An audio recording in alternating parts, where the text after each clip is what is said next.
Hello friends, welcome on engineers academy YouTube channel. तो दोस्तों, मैं आपके लिए एक बहुत ही शानदार न्यूज़ लेकर आया हूं, स्पेशली मैकेनिकल वाले स्टूडेंट्स के लिए। अगर आपको अभी तक ये न्यूज़ नहीं मिला है तो इस वीडियो को देखकर आपका दिल खुश हो जाने वाला है। तो सर, अभी रिसेंटली जो वैकेंसीज के अपडेट आए हुए हैं HPCL यानी हिंदुस्तान पेट्रोलियम कॉरपोरेशन लिमिटेड में क्या क्या वैकेंसीज हैं, कितने नंबर ऑफ वैकेंसीज हैं, क्या क्या सिलेबस होगा, क्या क्या प्रोसीजर होगा सिलेक्शन का, क्राइटेरिया का, फॉर्म फिलअप करने का, उन सारी चीज़ों के साथ मैं आपके सामने यहाँ पे प्रेजेंट हूँ। तो वीडियो के साथ बने रहिए और इसमें सारे डिटेल्स के बारे में हम लोग डिस्कस करने वाले हैं। तो चलिए सर, आपका समय बर्बाद किए बिना वीडियो को स्टार्ट करते हैं।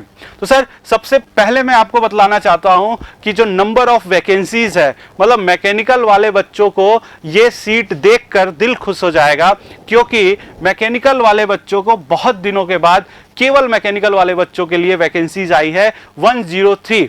और सबसे बड़ी खास बात यह है सर कि इस वैकेंसीज का गेट के एग्जाम से कोई लेना देना नहीं है। यानी ये जो HPCL जो वैकेंसीज निकाली है वो इंडिपेंडेंट है, यानी गेट से इसका कोई वास्ता नहीं है। गेट से जो रिक्रूटमेंट होगा वो अलग बात होगी, यहां पे जो रिक्रूटमेंट होगा वो अलग होगा। तो यानी अगर आप गेट के लिए फोकस्ड नहीं है, केवल और केवल PSUs वगैरह के लिए इंटरेस्ट रखते हैं, तो ये वैकेंसी आपका इंतजार कर रही है। तो चलिए सर, स्टार्ट करते हैं। मैकेनिकल के लिए 103 वैकेंसीज है और इंडिविजुअल केवल मैकेनिकल के लिए, सिविल, इलेक्ट्रिकल, इलेक्ट्रॉनिक्स, ये सब चीजों के बारे में भूल जाइए, केवल मैकेनिकल के लिए 103। और डिमांड क्या है सर? 4 साल का आपका डिग्री होना चाहिए, कम से कम 60% का आपका मार्क्स भी होना चाहिए उसमें। तो खैर, आगे हम लोग सारी चीजों के बारे में डिस्कस करने वाले हैं। तो चलिए आगे देखते हैं सर क्या है वैकेंसीज के साथ। तो सर, यहाँ पे जो क्वालिफिकेशंस होना चाहिए फॉर्म फिलअप करने के लिए, यहाँ पे जो क्वालिफिकेशन है वो आपका 60% होना चाहिए, कम से कम आपका 60% मार्क्स होना चाहिए अगर आप जनरल कैटेगरी से हैं, OBC से हैं। बाकी SC ST वालों के लिए भी 50% मार्क्स भी अवेलेबल होना चाहिए, ठीक है ना। तो मिनिमम 60% जनरल कैटेगरी के लिए, OBC कैटेगरी के लिए होना चाहिए। SC ST वालों स्टूडेंट्स के लिए 50% होना चाहिए, जैसा कि जनरली रिलैक्सेशन में होता है। तो सर, ये क्वालिफिकेशंस मार्क्स है आपके डिग्री में। आगे बढ़ते हैं और देखते हैं कि क्या क्या और भी चीजें हैं आपके लिए। सर, यहां पे जो इंपॉर्टेंट डेट्स है उसको भी ध्यान में रखना है। 23 जून से यहां पे ऑनलाइन पोर्टल पे फॉर्म फिलअप होना शुरू हो जाएगा और आपको फॉर्म फिलअप करने के लिए 1 महीने का अप्रॉक्सीमेट समय दिया गया है, यानी 22 July will be the last date. तो सर, आपको लास्ट डेट का इंतजार नहीं करना है, क्योंकि बहुत ही अच्छी वैकेंसी है, इसको दोनों हाथों से पकड़ के जम के तैयारी करते रहना है। तो ये 23 जून से स्टार्ट हो रहा है फॉर्म फिलअप करना, तो आप 23 को प्रायोरिटी में रखें, 22 जुलाई को प्रायोरिटी में ना रखें, ठीक है। तो ये आपके लिए डेट्स के बारे में बातें हो गई। अब सर, मैं आपको बताना चाहता हूं कि इसमें कैसे कैसे चीजें हो रही हैं रिक्रूटमेंट से रिलेटेड और क्या आपका सैलरी पैकेज रहेगा। तो सर, यहां पे जो पैकेज है वो 16 लाख का है पर एनम, यानी 16 लाख आपका पर एनम है। जनरली सर, जो गेट से रिक्रूटमेंट होते हैं वहां पे जो जनरली रिक्रूटमेंट हो रहा है वहां पे 6 लाख, 8 लाख, 10 लाख तक का होता है।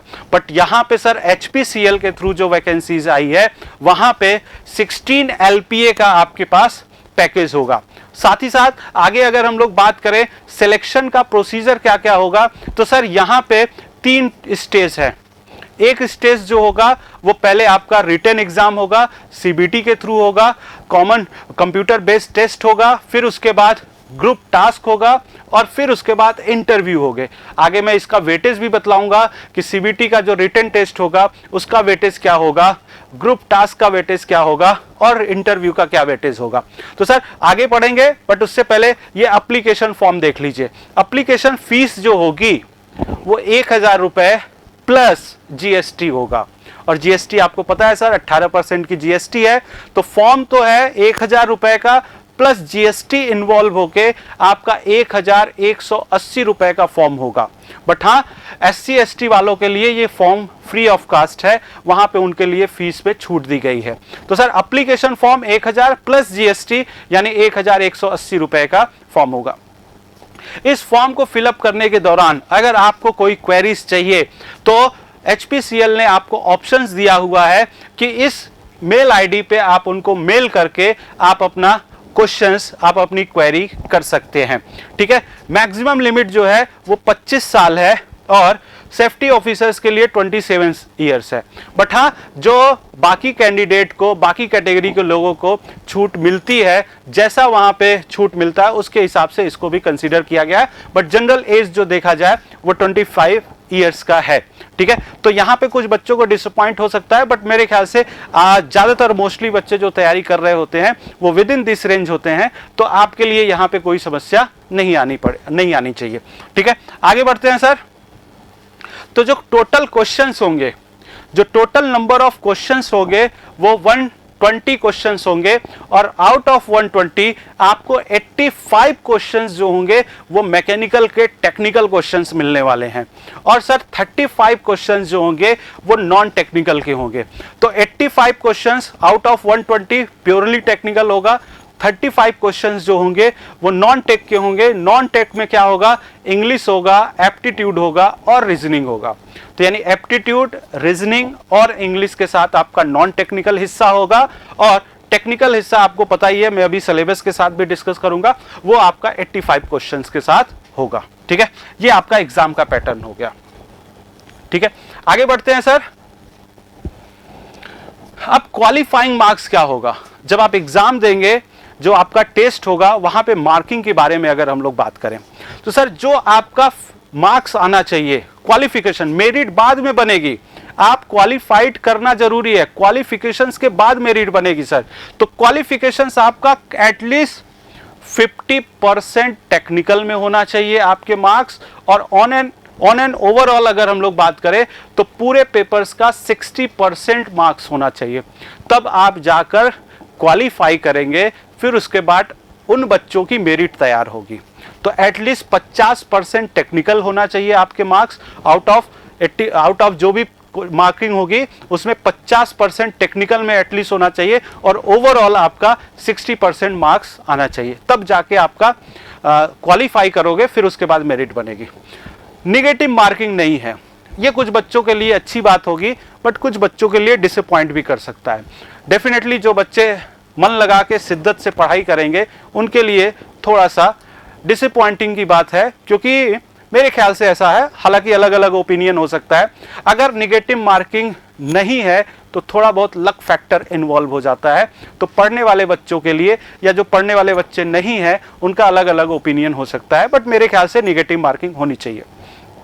सर अब वेटेज क्या क्या होगा, आपका रिटन CBT होगा, ग्रुप टास्क होगा और इंटरव्यू होगा। तो सर CBT के लिए आपका 85% का वेटेज है और 15% में इन दोनों के लिए बात किया गया है। ग्रुप टास्क के लिए आपको 5% का वेटेज मिलेगा और इंटरव्यू के लिए आपको 10% का मिलेगा, जो कि जनरली आप PSUs के लिए देखते हैं। तो सर CBT पे जोर लगा दीजिए, जान दे दीजिए, 85% वहां पर वेटेज है, पहले यही गेन करना होगा, उसके बाद इन दोनों का नंबर आएगा। तो यहां पे सबसे ज्यादा इंपॉर्टेंस आपके लिए होगा। आगे बढ़ते हैं। अब ये सिलेबस है सर, सिलेबस जो है मोस्ट ऑफ द मोस्ट आपको देखने को मिलेगा गेट का सिलेबस। अभी जो पिछले साल गेट का सिलेबस रिवाइज्ड हुआ था उन्हीं के बिहाफ पे ये सिलेबस होगा। फिर भी एक बार देखते हैं सर आपका अप्लाइड मैकेनिक्स और डिजाइन में क्या क्या सिलेबस है। जैसा कि आपको गेट पे है इंजीनियरिंग मैकेनिक्स, जिसमें free body diagram, equilibrium, frictions, ये सब सारी चीजें आप देखने को मिलता है, वही सिलेबस है। और मैकेनिक्स ऑफ मटेरियल्स यानी सोम में वही simple stress strain, elastic constant, Poisson ratio, Mohr circle, ये सब जो सारी चीजें हैं, SFD, BMD, ये सब सारी चीजें आपके सिलेबस में है, जैसा कि बिल्कुल एज इट इज आपका गेट का सिलेबस है। क्योंकि आपको पता है बच्चों कि गेट के सिलेबस से ही, गेट से ही रिक्रूटमेंट करते हैं, तो सिलेबस के साथ छेड़खानी नहीं किया है इन्होंने। ठीक है, फिर उसके बाद थ्योरी ऑफ मशीन में आपका वेलोसिटी डायग्राम, एक्सेलरेशन डायग्राम, ये सब सारी चीजें हैं। फिर उसके बाद आपका गियर है, गियर ट्रेन है, फ्लाईव्हील्स है, कैम है, ये सब सारी चीजें हैं। ठीक है ना।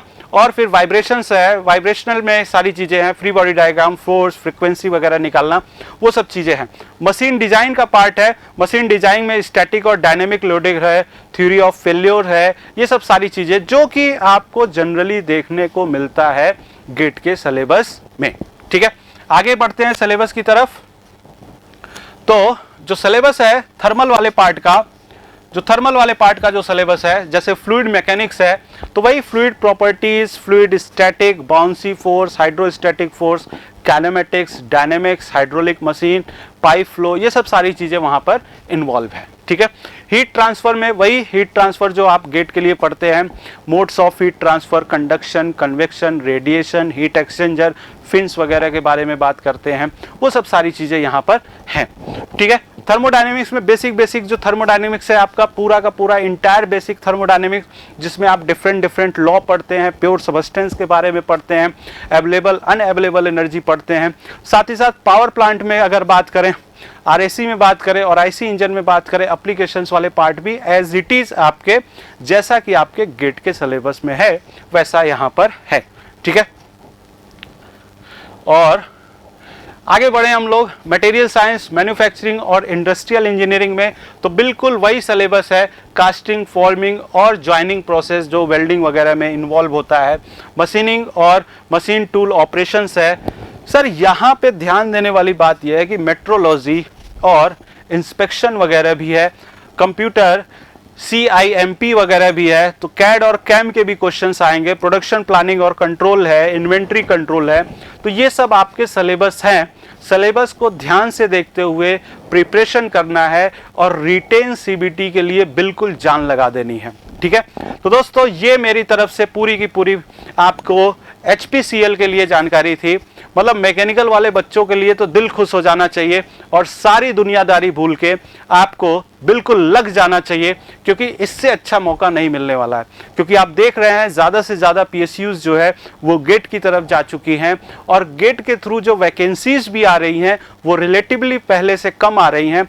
तो मेरे ख्याल से बहुत अच्छा चांस है, पूरा जोर लगा के इसको आप तैयारी में जुट जाइए। और अगर आपको इस वीडियो में कुछ भी और भी एक्स्ट्रा चीज़ों की जानकारी चाहिए, वीडियो कैसा लगा, क्या क्या चीज़ें और आपको जानकारी चाहिए, तो आप कमेंट बॉक्स में करके आप बतला सकते हैं। और ज़्यादा जानकारी के लिए आप मुझे यहाँ पे हमारे हेल्पलाइन नंबर पे कॉल कर सकते हैं 7374000888। तो ये हमारा क्वेरी का नंबर है 7374000888। आप यहाँ पे भी कॉल करके जानकारी ले सकते हैं। तो खैर होपफुली आपको वीडियो अच्छा लगा होगा, आपको जानकारी मिली होगी। मेरा तो एज ए मैकेनिकल कैंडिडेट दिल खुश हो चुका है, क्योंकि इतनी बड़ी वैकेंसी बहुत दिनों के बाद आने वाली है। तो थैंक यू दोस्तों, आपका वीडियो के साथ बने रहने के लिए। चैनल को सब्सक्राइब कर लीजिएगा, वीडियो को लाइक कर लीजिएगा और दोस्तों के साथ भी शेयर करिएगा। Thank you very much. If you really like the video, please hit the like button and share the video, subscribe to our YouTube channel and press the bell icon for the latest updates. Thank you.